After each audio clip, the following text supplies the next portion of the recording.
kami sampaikan benar tidak rekomendasi ini untuk mendapat klarifikasi dari teman-teman BKPD. Tetapi itu waktu itu teman-teman BKPD mengatakan bahwa rekomendasi KSN itu ya kalau orang Kupang bilang ya mana ya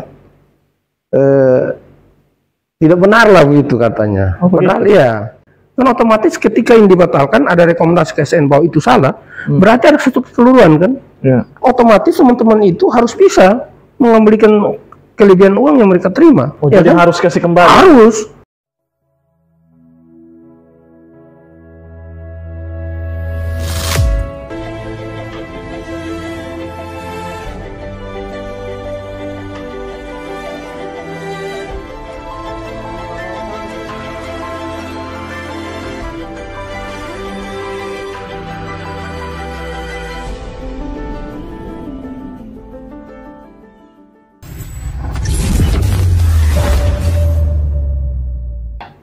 Halo guys, jumpa lagi bersama dengan saya James Bore di program yang edukatif dan inspiratif, tentunya di Pod James Open Mind.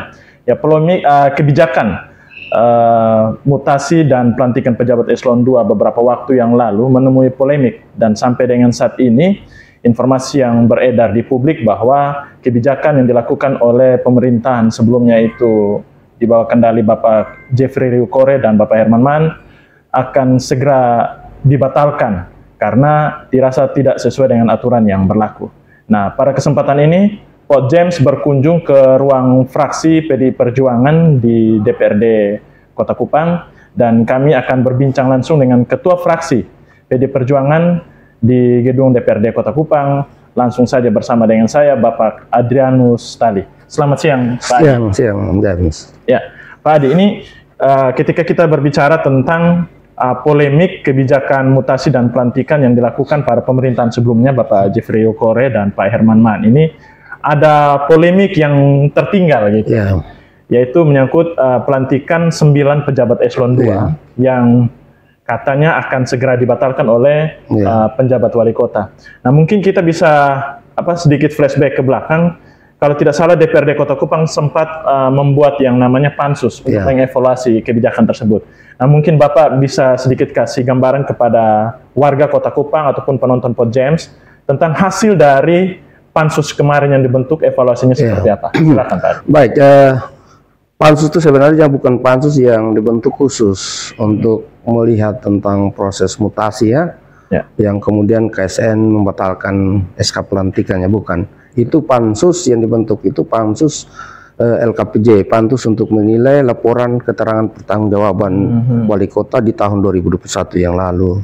Tetapi dalam pelaksanaan kan kita melihat seluruh, bukan hanya melihat anggaran, tetapi juga melihat proses pemerintahan, proses birokrasi, dan kemudian melihat proses mutasi itu. Ternyata bahwa setelah dilihat koordinasi dan kemudian diskusi dengan teman-teman dari BKP 2D itu ternyata bahwa proses mutasi yang dilakukan itu mendapat catatan dari KSN gitu. Sehingga dari situ pansus melakukan koordinasi ke KSN untuk mendapatkan informasi apakah benar itu. Ternyata bahwa setelah ke KSN itu benar. KSN memberikan rekomendasi khusus terkait dengan pelantikan dan pengangkatan pejabat tinggi Pratama di lingkup pemerintah Kota Kupang, yaitu 9 orang itu ada rekomendasi. Jadi pansus itu tidak dibentuk khusus, bukan dibentuk khusus melihat, bukan, tetapi itu pansus LKPJ yang kemudian kita melihat keseluruhan dan salah satunya proses mutasi itu. Karena proses mutasi itu tentunya dia berhubungan erat dengan penataan birokrasi dan juga anggaran. Nah, Pak Adi, prosedur apa sih yang dirasa yang dilanggar oleh pemerintahan sebelumnya sehingga pada akhirnya KSN juga menilai bahwa pelantikan itu harus dibatalkan gitu. Jadi kan kita tahu kan KSN itu sebuah lembaga negara tetapi lembaga non struktural yang dibentuk khusus oleh Presiden untuk mengawasi pelaksanaan birokrasi di kota, mengawasi pelaksanaan kode etik ASN, dan juga pelaksanaan sistem merit di sistem manajemen pemerintah daerah Kota Kupang. Kan dari rekomendasi itu jelas bahwa proses mutasi yang memutasi pengangkatan 9 pejabat tinggi Pratama di lingkup pemerintah Kota Kupang ternyata bahwa tidak sesuai dengan ketentuan peraturan perundang-undangan yang berlaku. Yang pertama, ketentuannya itu adalah untuk memutasi, memindahkan seseorang yang berada di eselon 2 itu paling cepat 2 tahun, paling lama 5 tahun. Artinya begini, bahwa seseorang itu menduduki jabatan eselon 2 itu selama 2 tahun dulu baru bisa digeser, dipindahkan, dimutasi. Kemudian dia tidak boleh melewati 5 tahun. 5 tahun dia harus digeser ke tempat lain. Nah, sehingga ada rekomendasi dari KSN itu. Nah, jadi rekomendasi dari KSN itu yang pertama itu ada 9 orang ya. 3 orang yang menduduki pejabat tinggi pertama eselon 2 dan 9 orang yang mau promosi dari eselon 3 ke eselon 2. Di rekomendasi KSN itu yang 3 orang itu tidak disetujui, tidak mendapat rekomendasi karena mereka belum sampai 2 tahun yang tadi aturannya. Mereka boleh menduduki jabatan eselon 2-nya selama 2 tahun. Kemudian yang 3 orang itu tidak disetujui dan tidak mendapat rekomendasi. Artinya bahwa KSN tidak menyetujui proses itu, pengangkatan mereka dalam pejabat tinggi pertama di lingkup pemerintah Kota Kupang.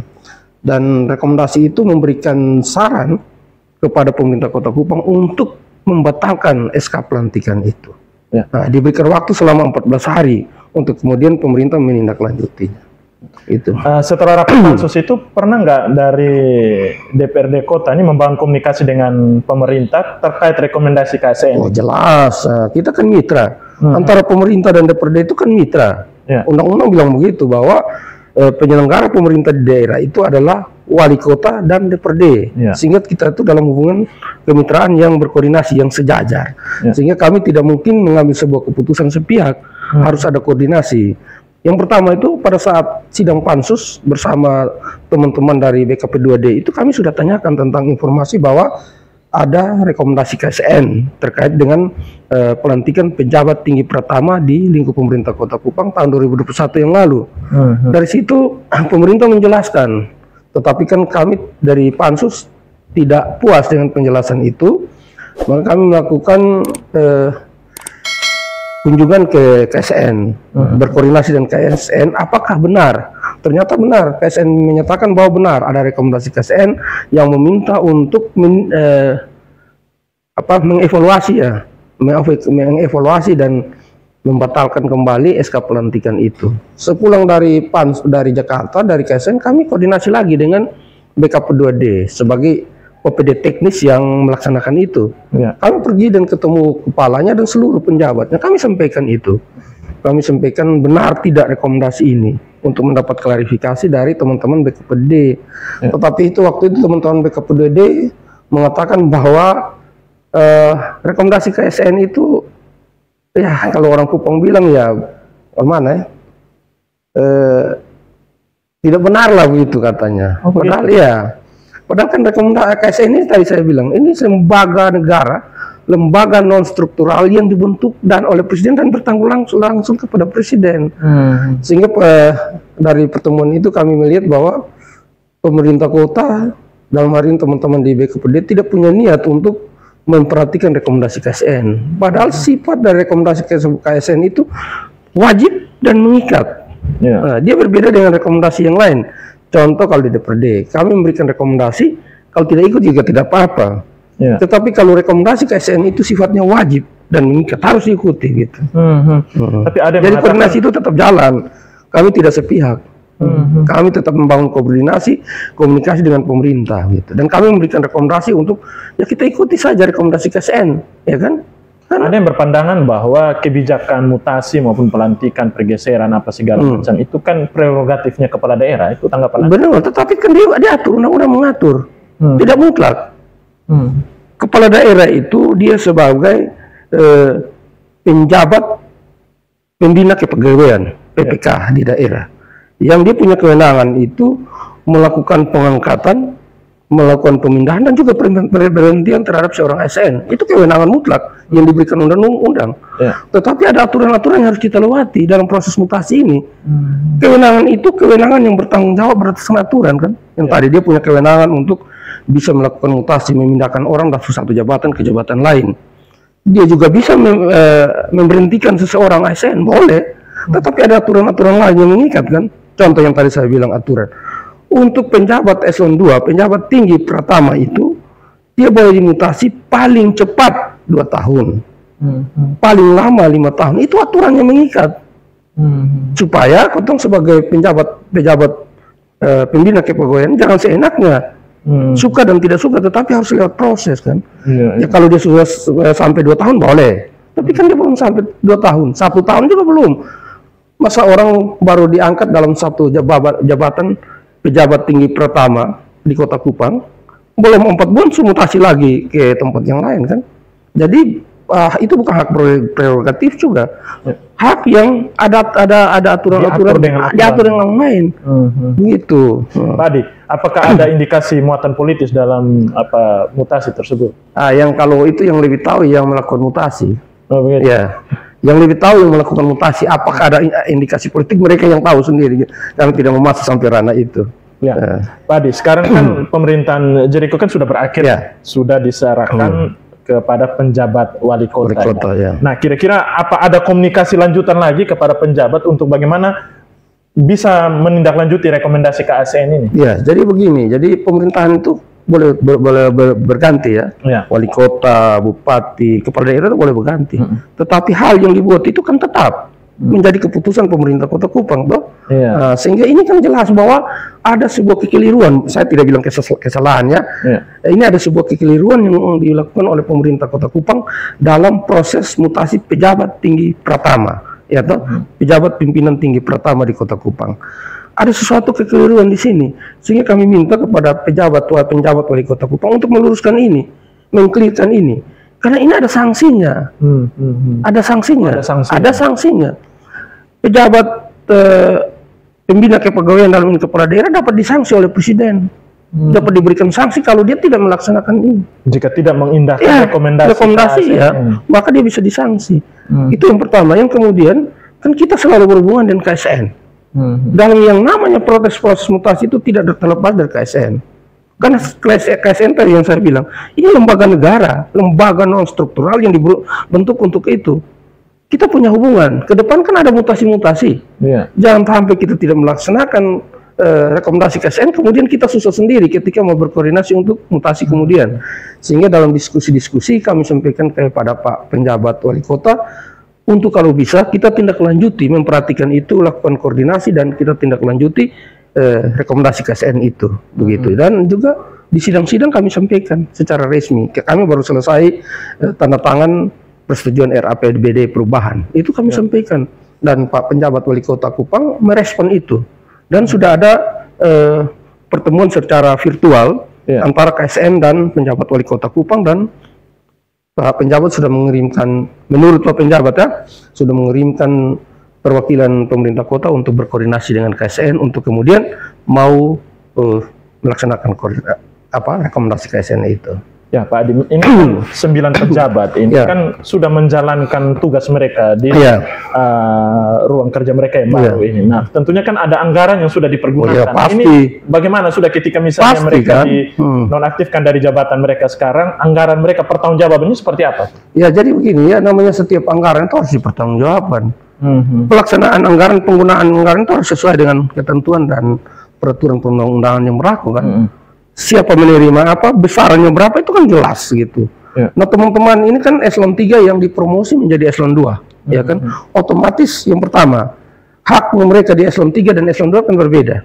Tunjangan mereka kan berbeda dengan di eselon 2. Kemudian ada anggaran-anggaran yang sudah dilaksanakan. Oke lah, kalau anggaran yang bersumber APBD masih bisa kita. Tetapi anggaran yang diterima secara pribadi, kan otomatis ketika yang dibatalkan ada rekomendasi KSN bahwa itu salah, berarti ada satu kekeliruan kan.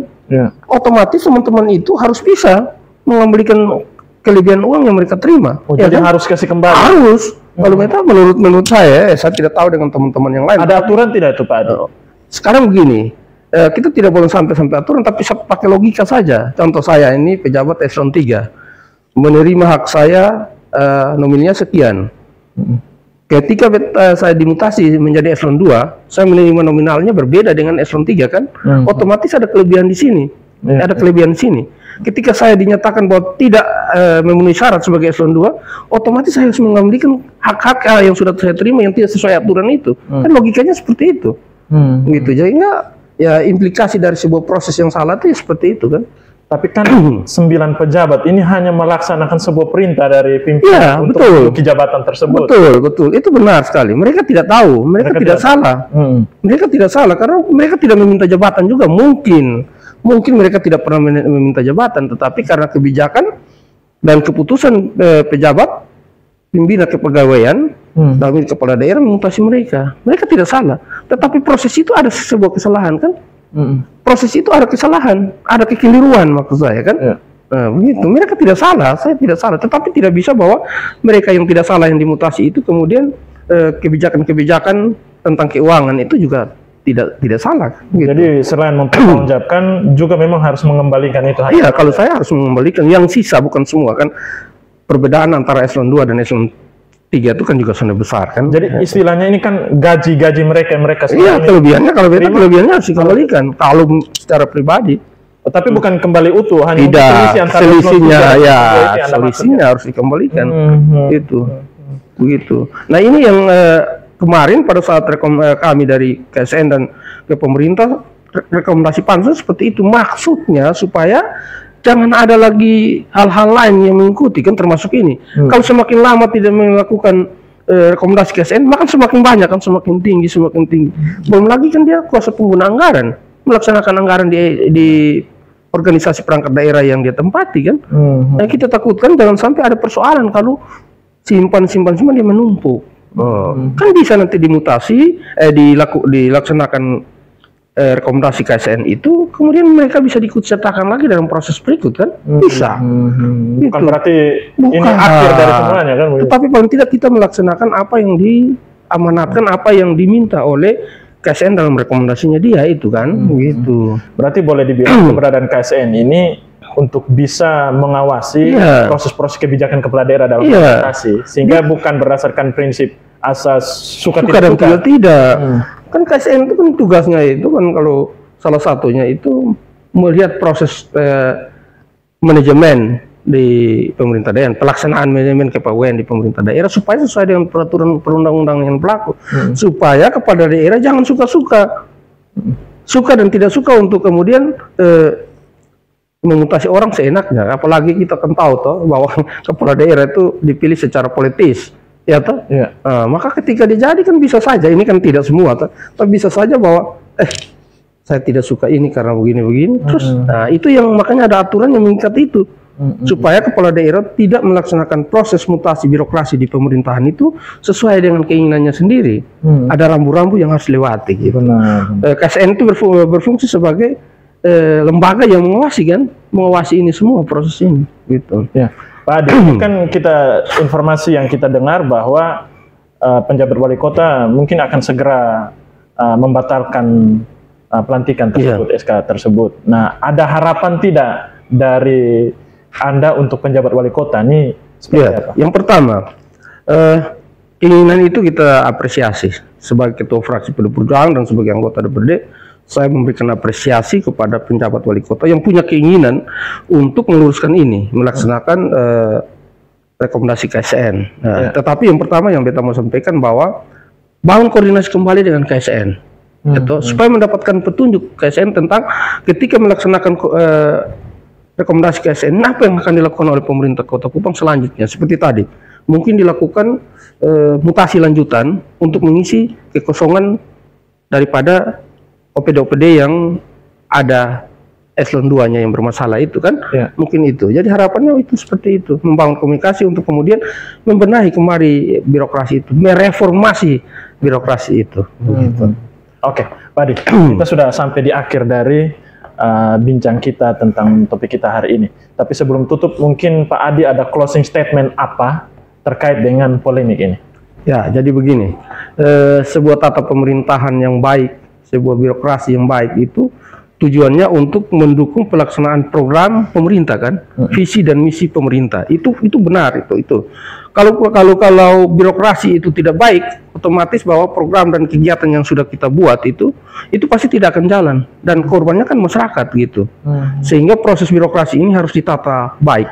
Oleh sebab itu birokrasi di Kota Kupang bukan saya bilang tidak baik, tetapi paling tidak ketika ada penjabat yang baru ini, dia membenahi kembali ini birokrasi untuk mempersiapkan birokrasi pemerintah Kota Kupang dalam melaksanakan program dan kegiatan untuk melayani masyarakat. Hal-hal yang sudah terjadi itu saya pikir bahwa itu kekeliruan, bukan kesalahan. Saya pikir bahwa kekeliruan, dan itu yang namanya manusia pasti punya kekeliruan ya. Karena tentunya ada alasan-alasan tersendiri. Tetapi ketika ini dilaksanakan, saya harapkan bahwa tidak terjadi lagi hal-hal yang kemarin, dan kemudian kita harus mendapat rekomendasi dari KSN. Itu kan bisa saja nanti menimbulkan penilaian dari KSN bahwa pemerintah Kota Kupang melaksanakan proses birokrasi yang tidak baik kan, begitu. Itu harapan kita. Baik, terima kasih Pak Adi untuk waktunya. Oke guys, demikianlah bincang-bincang kami dengan Ketua Fraksi PDI Perjuangan DPRD Kota Kupang, Bapak Adrian Rustali. Semoga informasi yang Anda dapat hari ini bisa menambah wawasan Anda terkait dengan polemik kebijakan mutasi dan pelantikan pejabat eselon 2 di Kota Kupang. Oke, itu saja. Saya James Bore bersama Pak Adrianus pamit. Sampai jumpa.